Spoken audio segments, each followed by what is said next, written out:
संजय राउत जी, आपने मुझे कहा कि मैं एक लड़की हूँ। अगर संजय राउत साहब ने जो बातें कही कंगना रनौत के लिए, जो एक खास शब्द का इस्तेमाल किया, इस विवादित, अभद्र, अवांछनीय, अनकॉन्स्टिट्यूशनल टिप्पणी की, जिसको मैं यहाँ दोहरा भी नहीं सकता हूँ, अगर उस तरह की भाषा की गई तो शायद हमारा वीडियो ब्लॉक कर दिया जाए।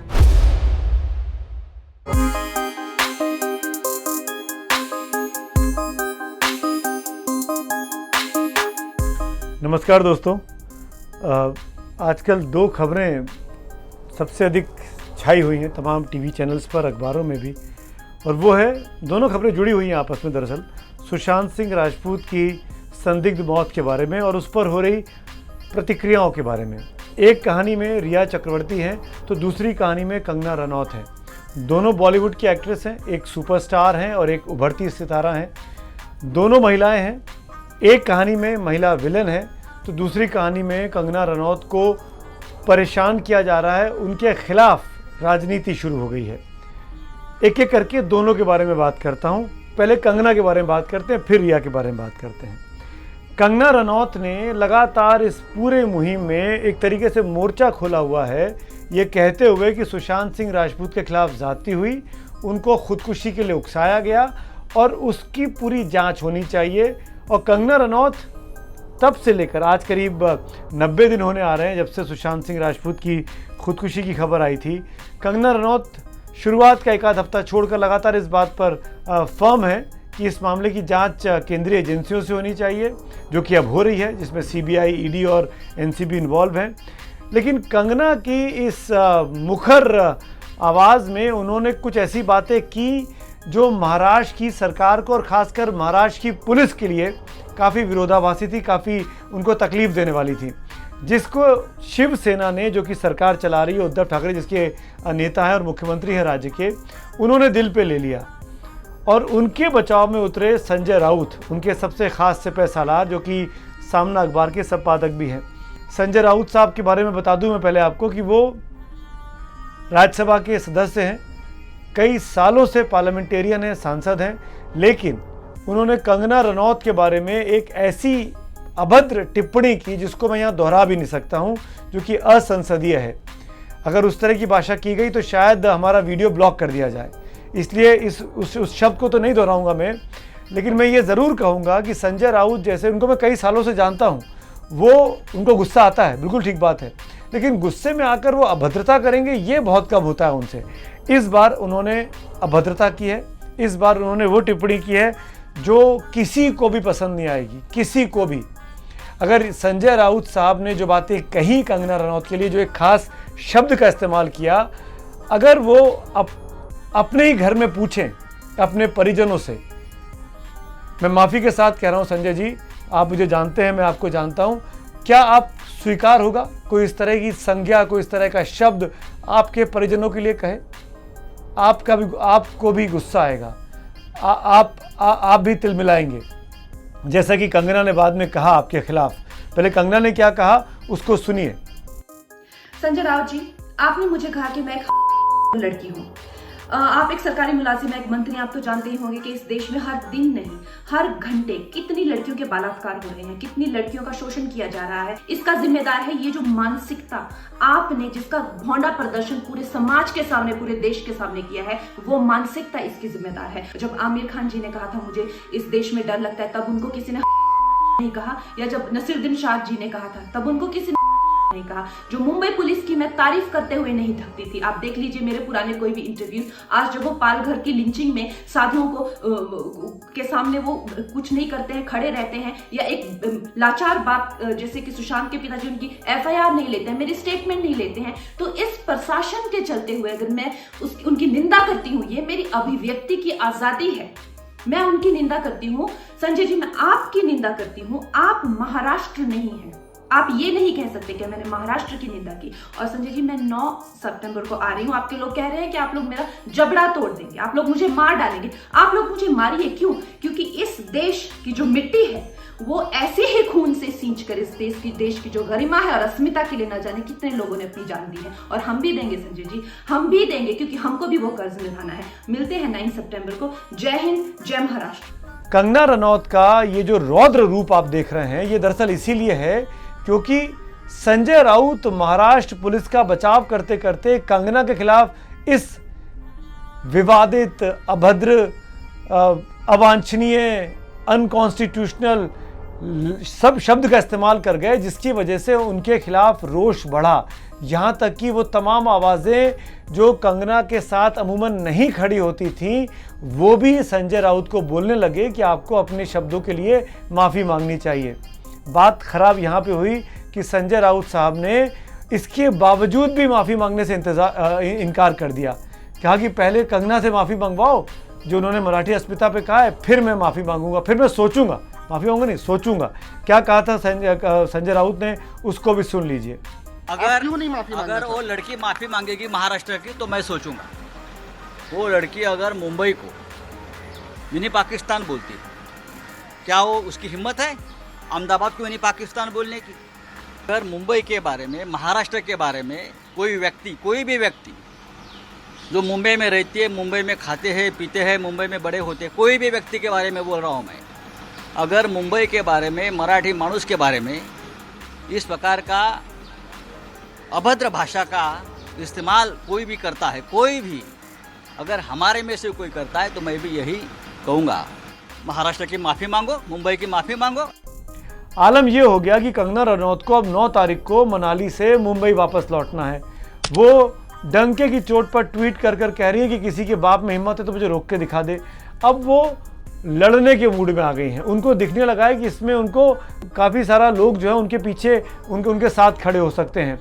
और इन सब के बीच में हिमाचल प्रदेश सरकार ने, क्योंकि वो मनाली में रह रही हैं, वहाँ की मूल निवासी हैं, उनको सिक्योरिटी दे दी।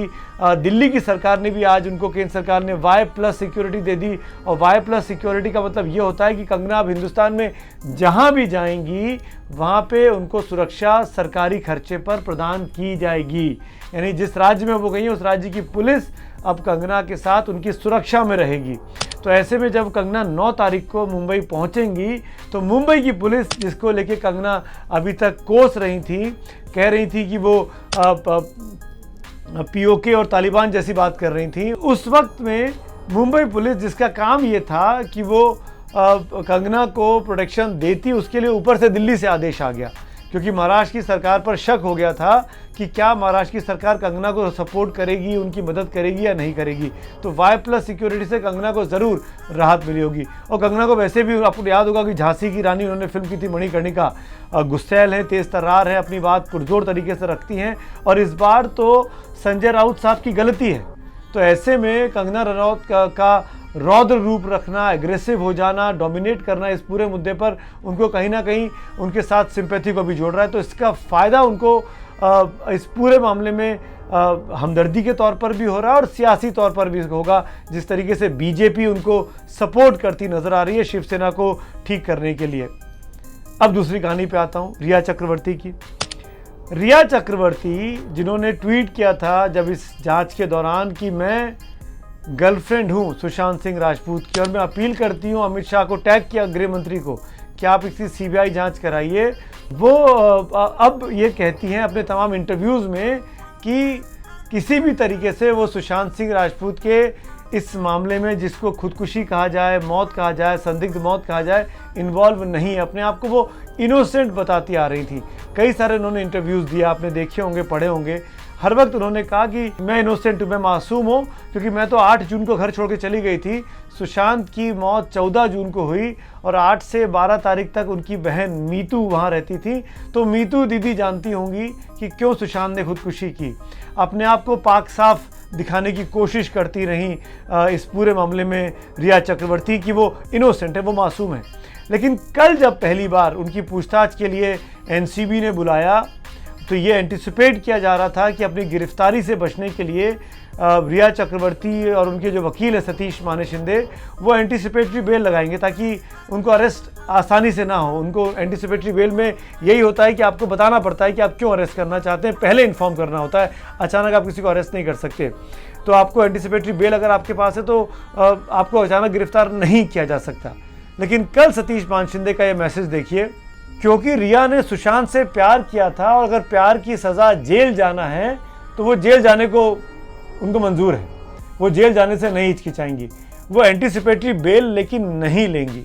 तो जब आप इनोसेंट हैं, जब आप अपने इंटरव्यू में कह रही हैं कि आप इनोसेंट हैं, तो आप एंटीसिपेटरी बेल क्यों नहीं ले रही हैं? अगर एजेंसी कहीं गलत कर रही है तो एंटीसिपेटरी बेल के बहाने आप बच सकती हैं।